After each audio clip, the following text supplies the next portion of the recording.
Florence Nightingale by Demi. Florence Nightingale was born to English parents in Florence, Italy, on May 12, 1820. Just 1 year earlier, her older sister, Parthenope, had been born in Naples, Italy, which used to be called Parthenope. When Florence was 1 year old, the Nightingale family returned to England. They lived in a large house called Lea Hurst in Derbyshire. They were very wealthy, and William Nightingale, Florence's father, had a grand library where he loved to read his books. Fanny Nightingale, Florence's mother, entertained all the most famous artists, writers, and politicians of the day. For even bigger parties, the Nightingales bought another estate called Easley Park near London. Florence didn't like all the parties. She liked to daydream and play by herself. She would imagine running a hospital and made detailed lists and charts of all the medicine, equipment, and expenses. When she caught whooping cough, she made a doll hospital and pretended that her dolls were also sick. She laid them out with cloths around their necks and beds set up in a long line, the way hospitals arranged patients at the time. When Florence and Parthenope were teenagers, the family traveled throughout and visited beautiful places. But everywhere she went, she noticed the suffering of the sick and the poor people all around her.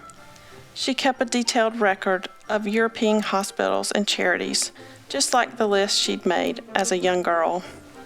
Florence was a religious person, and she felt that God wanted her to help people. She soon decided that the way to do this was to become a nurse. But this idea horrified her parents. They wouldn't let her study nursing. They didn't think it was proper for a lady. In 1847, Florence traveled to Italy with her parents' friends Charles and Selina. Later they went on to Egypt and Germany. While they were in Germany and the Bracebridges allowed Florence to visit an orphanage in Kaiserswerth.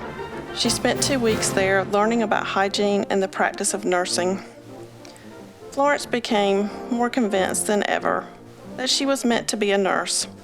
Her parents still did not agree, but they eventually saw how determined their daughter was and let her choose her own path.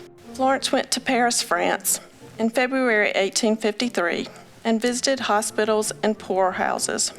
She watched doctors and surgeons at work, and she sent questions to hospitals in England, Germany, and France. She took the different answers to those questions and compared them to one another, asking herself which methods were best. These responses helped her teach herself about the world of medicine. That same year, Florence got her first job. Though she wasn't paid for it, she became superintendent of London's Institution for the Care of Sick Gentlewomen in Distressed Circumstances. It was a place where women who were poor and ill could go for medical aid. Florence made many improvements in her new job. She taught the nurses who worked with her that the hospital must be clean and organized so that they could give the patients the best possible care. She stressed the importance of providing hot water and hot food and put in bells for the patients to ring when they needed a nurse. A year later, Florence felt that her work at the women's hospital was finished.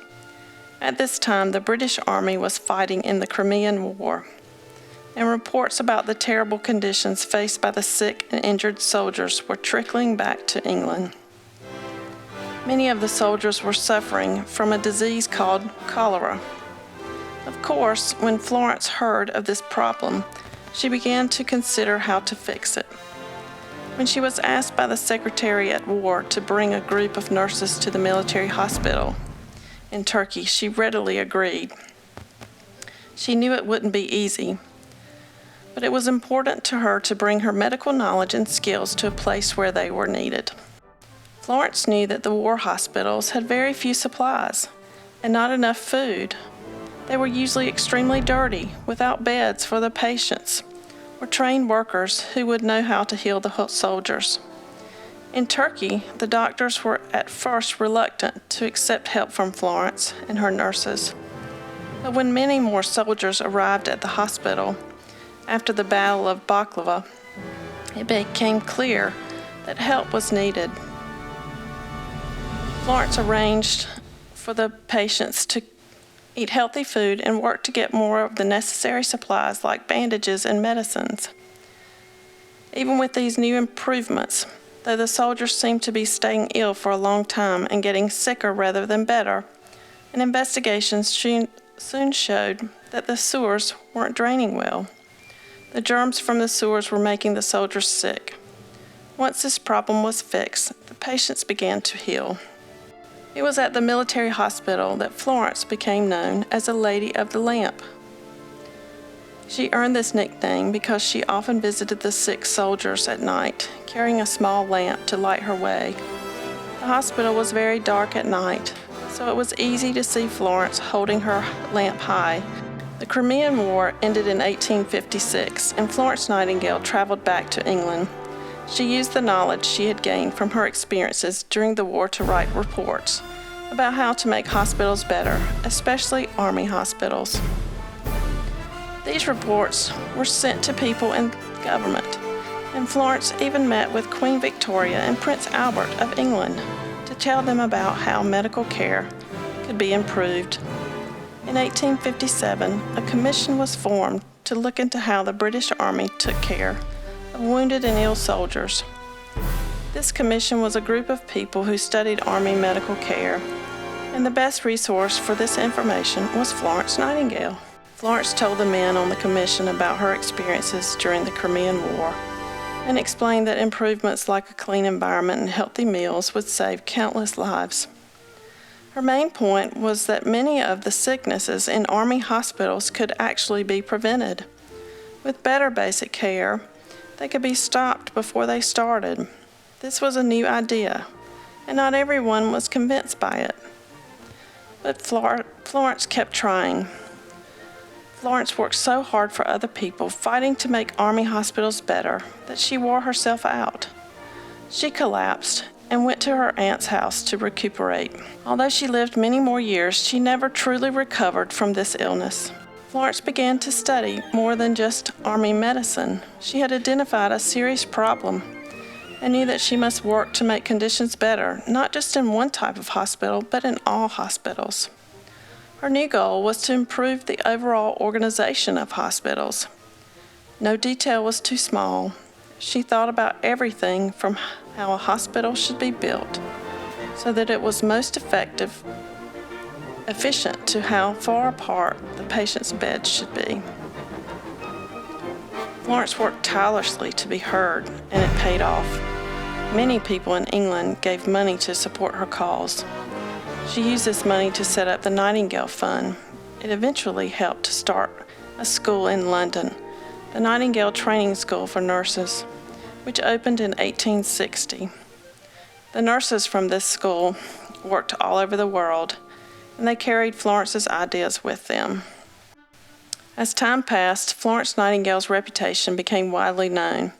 In 1861, during the American Civil War, the Union government asked her to share her knowledge about Army field medicine. She sent them information, but did not travel to deliver her advice in person. Florence was once again in poor health. She continued to be an effective and outspoken activist for her causes, but much of the rest of her work was done from bed. Earlier in her life, Florence had visited several workhouses, institutions set up to house and employ the poor. She had seen the dangerous conditions in such places firsthand and had long been concerned about this issue.